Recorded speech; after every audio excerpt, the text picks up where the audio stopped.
Hi, I'm Matt from PreSonus, and I'm going to show you the features that just came out for our mixers, our StudioLive line of mixers. We have 2 apps that can control the boards wirelessly, and I'm going to go over the new permission settings in our latest version of Universal Control that allows the front of house person to set permissions for devices.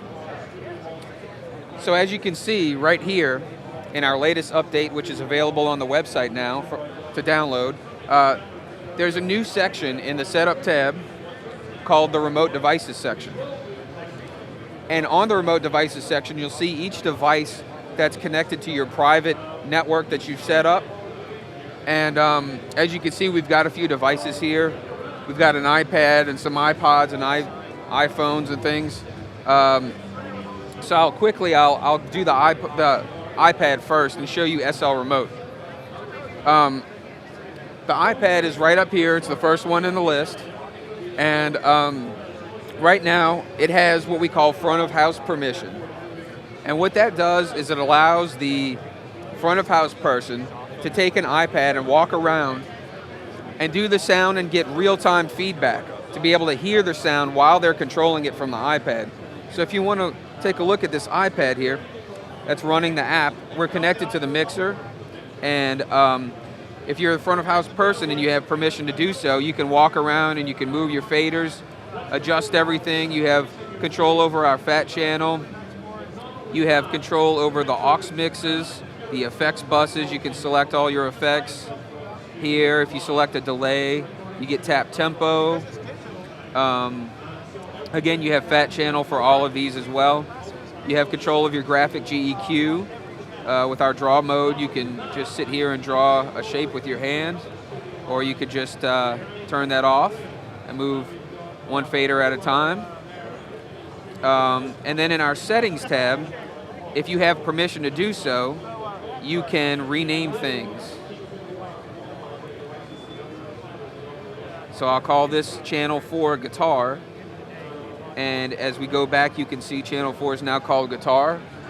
It also says it here in the software, and it will say it also in our iPhone and iPod Touch app called Qmix. And you can see channel 4 is called guitar, just like on the software and in the iPad app. So basically, the iPad, like I said, allows the front of house person to control everything wirelessly, and it's tailored more for that.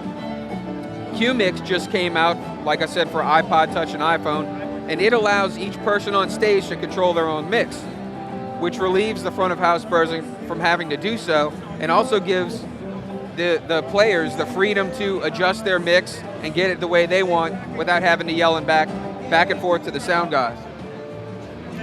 Again, the permissions for all of this are controlled by the front of house guy here in this section. So you select which aux that you want each device to have control over. You set that permission.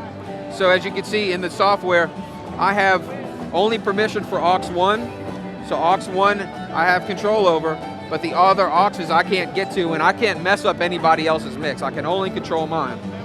So if I switch our board to show aux 1, if you want to take a look at the board here, you can see that when I move a level here, it moves on the board. So I'm controlling my mix and I'm setting it right now. If I've got my in-ear monitor hooked up to aux 1, I'm hearing what I'm adjusting. What's also great about Qmix is we have something called the Wheel of Me when you flip to the portrait mode. So your entire mix is showed in the band section here. And if you go to what we call the Me page, any channels within the mix that you select in this page will turn up and down in volume in relation to the rest of the mix when you move the Wheel of Me. So you can turn Me up, and the channels move up when you do that you've selected, or you can, and once you max out, the band starts turning down if it's not enough. So you can raise the levels up and down by yourself. You can select whatever channels you want to come up and down when you move this wheel. So overall, the new update includes permissions for the front of house person to control all of this stuff, whereas before, with SL Remote, anyone connected to the network could control anything on the mixer. Now the front of house person can control whatever people have permission to do and what they don't. If he doesn't want them messing with certain sections of the board, he can lock them out from that. It's a great solution for front of house, for on stage, and everyone's been really liking it. So that's it, Qmix SL Remote, and make sure you download the latest universal control from our website at PreSonus.com.